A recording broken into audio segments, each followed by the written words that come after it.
Operation Toofan 42 ദിവസങ്ങൾ പിന്നിടുമ്പോൾ കേരളത്തിൽ ജനങ്ങൾക്ക് വലിയ പ്രതീക്ഷ നൽകിക്കൊണ്ട് മുന്നോട്ട് നീങ്ങുകയാണ്.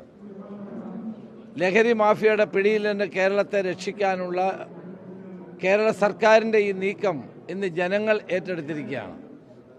തലമുറകളെ തകർക്കുന്ന ഈ വിധ്വംസക ശക്തികൾക്കെതിരായിട്ടുള്ള പോരാട്ടം തുടരും.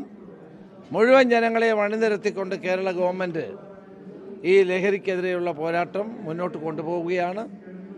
നമ്മുടെ അതിർത്തി സംസ്ഥാനങ്ങളിലെ മുഖ്യമന്ത്രിമാരുമായിട്ട് ഞങ്ങൾ നേരിട്ട് കാണുന്നുണ്ട്.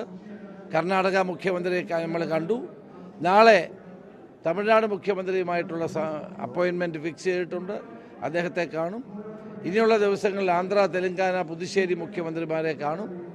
എല്ലാവരുടെയും സഹായം ഞങ്ങൾ തേടുകയാണ്. കേരളത്തെ രക്ഷിക്കാൻ ഇതാണ് നമ്മുടെ മുമ്പിലുള്ള ഏറ്റവും അടിയന്തരമായ ആവശ്യം.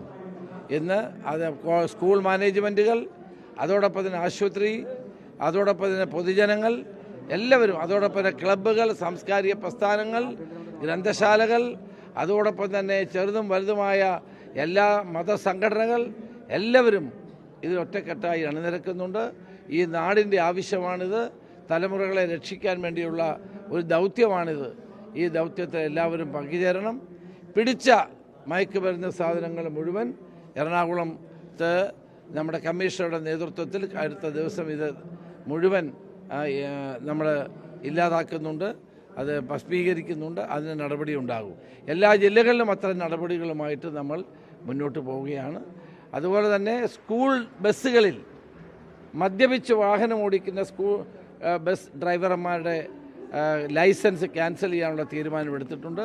ട്രാൻസ്പോർട്ട് മന്ത്രിയുമായിട്ട് ഈ കാര്യം ഞാൻ സംസാരിച്ചിട്ടുണ്ട്. ഇതൊരിക്കലും അനുവദിച്ചു കൊടുക്കാൻ കഴിയുന്ന കാര്യമല്ല.